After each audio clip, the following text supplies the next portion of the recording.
Bueno, gente, si les parece, vamos arrancando esta actividad. Es una noche bien importante, el Paraninfo de la Universidad de la República, caja de resonancia de un tema que nos preocupa y ocupa a muchos.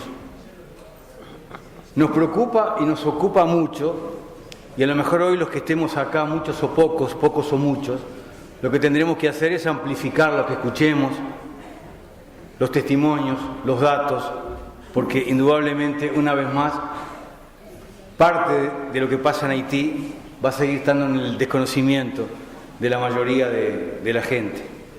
Ese es un dato de la realidad. Y una de las formas de enfrentarlo es si entre todas y todos mínimamente sumamos voces.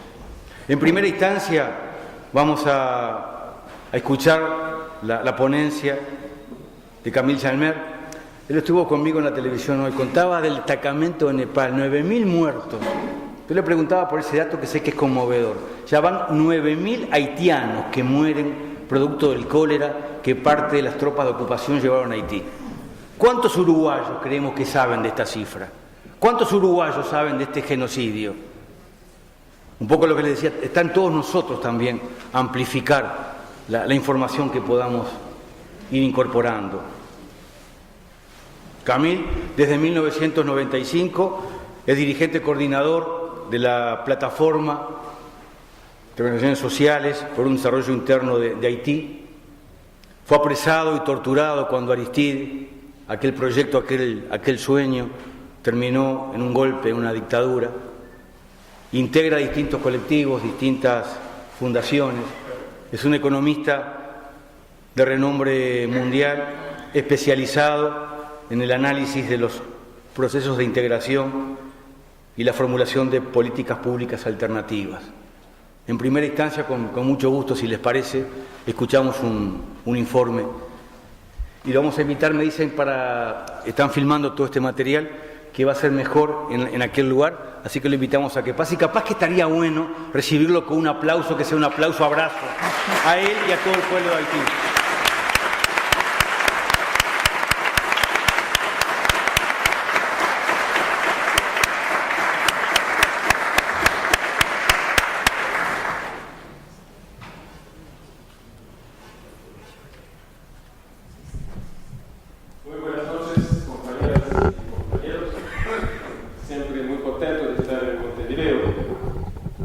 Cuarta visita durante los 2 últimos años, y cada vez que vengo aquí aprendo algo más sobre la fascinante cultura uruguaya.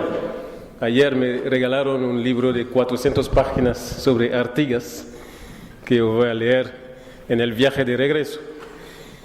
Aprovecho para saludar la bella solidaridad ofrecida por el pueblo de Uruguay a Haití en esta lucha por su liberación contra las fuerzas de ocupación. Sabemos que muchos sectores han hablado, han gritado, han denunciado. Saludamos a Chiflé, saludamos a Esteban Pérez, que es presente en la sala, que abandonaron su puesto en la asamblea para protestar contra la ocupación. Saludamos al PVP, a muchos militantes que han manifestado el rechazo de esta vergüenza que es la ocupación militar de Haití.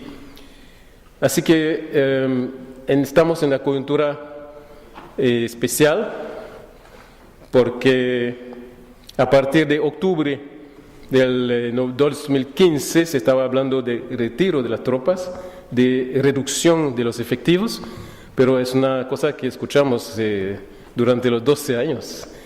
Promesas falsas que nunca se materializan, y ahora hay señales preocupantes de una voluntad del imperialismo, incluso de reforzar la MINUSTAH y de renovar el mandato, incluso incluyendo algunos ejércitos más a esta operación. Así que es muy importante en ese momento avanzar hacia más movilización contra esa ocupación. Por eso estamos convocando a un día continental de movilización para el retiro de las tropas de la MINUSTAH de Haití, el 1 de junio de 2016, esperando que de todos los pueblos de América Latina salga esta verdad, salga este grito, salga esta este sentimiento de indignación frente a lo que nunca debería existir. Así que para empezar la discusión con ustedes, y me interesaría mucho contestar a sus preguntas, vamos a hacer una corta presentación sobre la MINUSTAH, empezando por el contexto global, cuando se fundó esa misión en junio 2004. Es muy importante recordar que esta misión aparece en junio 2004, reemplaza a una intervención militar de Canadá, Francia, Estados Unidos y Chile, después del segundo golpe de Estado contra el gobierno de Aristide en febrero de 2004. Y hay que recordar también que 2004 es un año en el cual había un proceso de auge en las movilizaciones populares en el continente. Es en el 2004 que va a aparecer el ALBA, por ejemplo, y Estados Unidos necesita nuevos instrumentos de dominación, nuevas modalidades de intervención, ¿no? Donde no aparecen directamente las tropas de Estados Unidos, pero haciendo una instrumentalización de otros ejércitos, pero dentro del mismo objetivo estratégico. Es importante también subrayar el rol del Caribe en las relaciones internacionales. El Caribe es un espacio muy estratégico y no es casualidad que actualmente en el Caribe tenemos la presencia del ejército holandés, del ejército británico, del ejército francés, del ejército norteamericano. Debe haber algo, ¿no?, para atraer tantos ejércitos en países tan chiquitos. Es un espacio geopolítico fundamental desde el punto de vista económico, porque está aumentando mucho los flujos comerciales entre el Atlántico y el Pacífico. Así que para las multinacionales es muy importante tener el control permanente sobre esta región. El Mar Caribe es una fuente increíble de recursos biológicos con una enorme biodiversidad. Y el Caribe tiene también otro sentido. El Caribe es un espacio de resistencia. Es un espacio de proyectos rebeldes.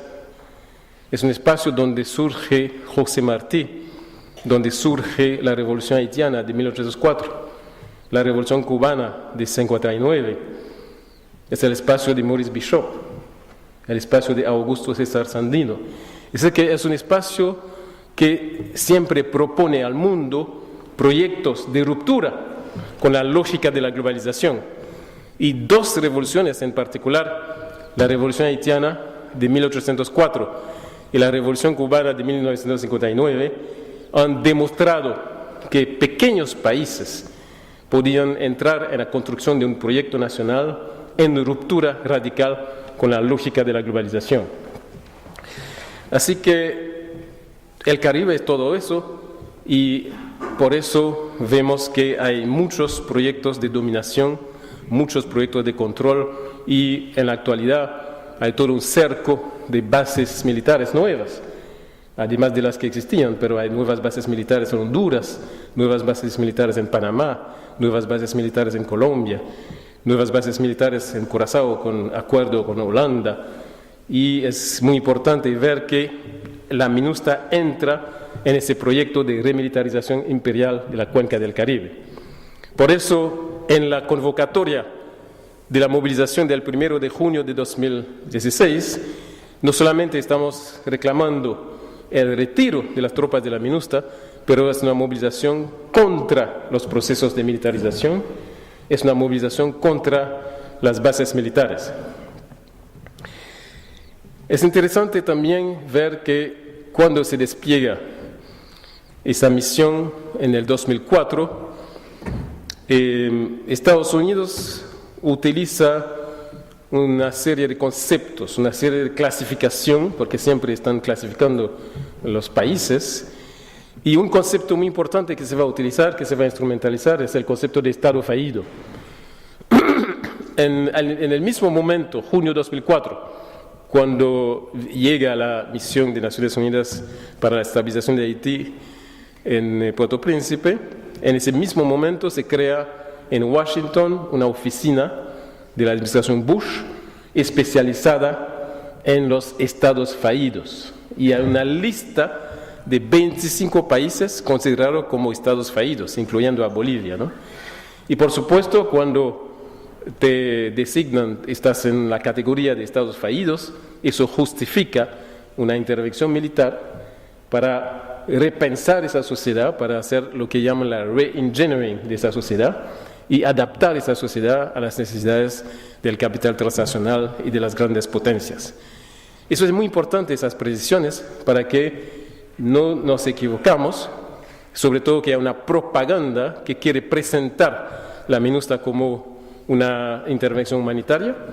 Durante su presencia, durante los 12 años, entre 2004 y 2016, el pueblo de Haití ha vivido crisis humanitarias muy graves, como por ejemplo el terremoto que causa casi 300.000 muertos, huracanes, inundaciones devastadoras, y en ninguno de esos momentos la MINUSTAH ha jugado un papel decisivo en ayudar a la población. Es decir, que es una propaganda que no corresponde a la realidad. No están jugando un papel humanitario en Haití y sus objetivos son totalmente distintos. También, si analizamos la cuestión desde un punto de vista legal, la MINUSTAH se presenta como una fuerza de mantenimiento de la paz y está definido dentro del capítulo 7 de la Carta Magna de Naciones Unidas. En el capítulo 7 de Naciones Unidas se autoriza el despliegue de ese tipo de fuerza de mantenimiento de la paz cuando hay guerras civiles, cuando hay genocidios o crímenes contra la humanidad. Sí es cierto que estábamos viviendo una crisis severa, una crisis política severa en el 2004, pero no había ese tipo de cosas. No había guerras civiles, no habían crímenes contra la humanidad, no había crimen de genocidio. Así que hubo una desviación de la letra misma de la Constitución de Naciones Unidas para justificar esa intervención. Así que en junio de 2004 la MINUSTAH se constituye y llega a Haití una fuerza compuesta por militares, 80-85% de militares en esa época, el resto son policías y son tropas suministradas por, al inicio, más o menos 35 países, pero con una fuerte presencia de tropas de América Latina.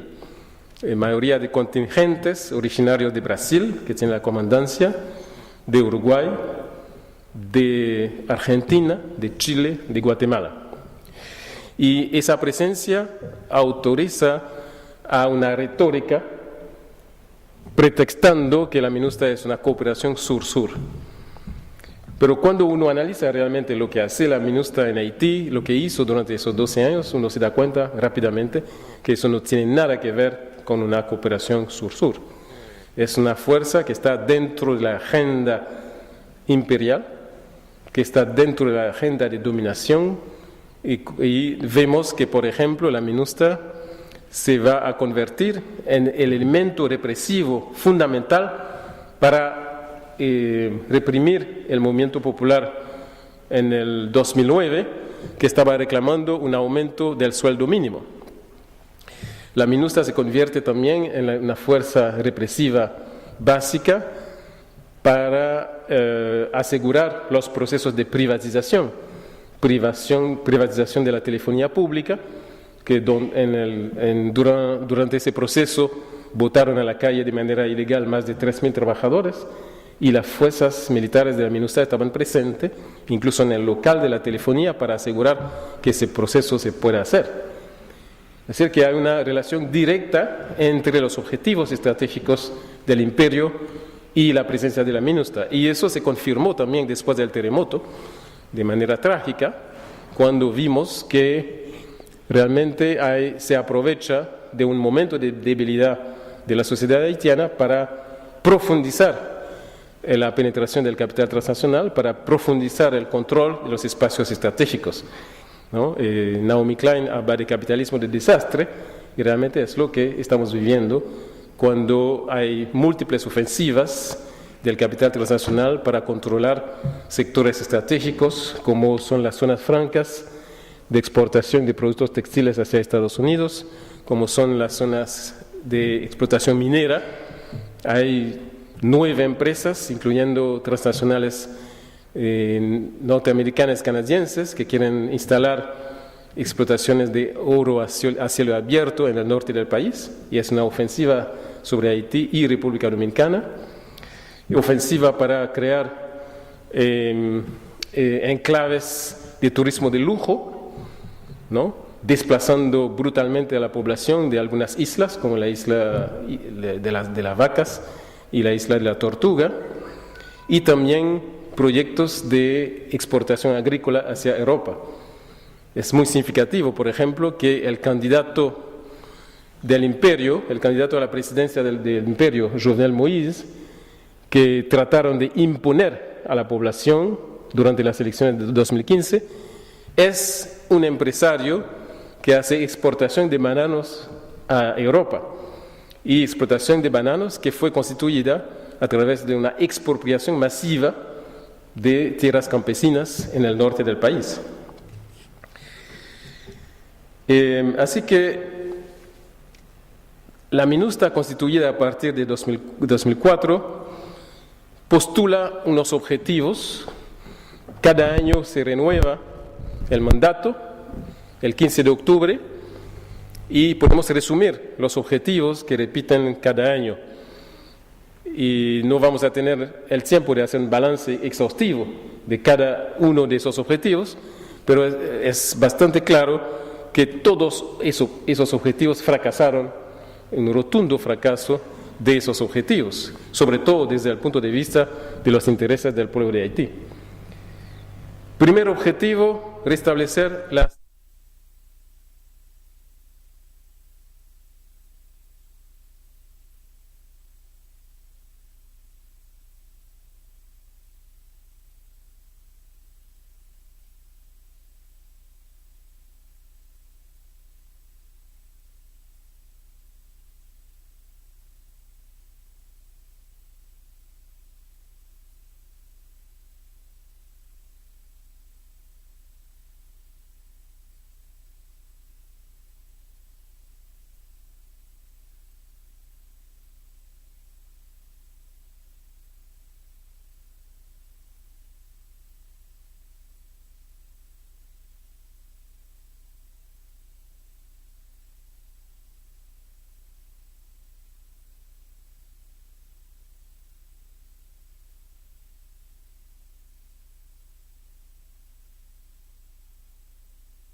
ha tenido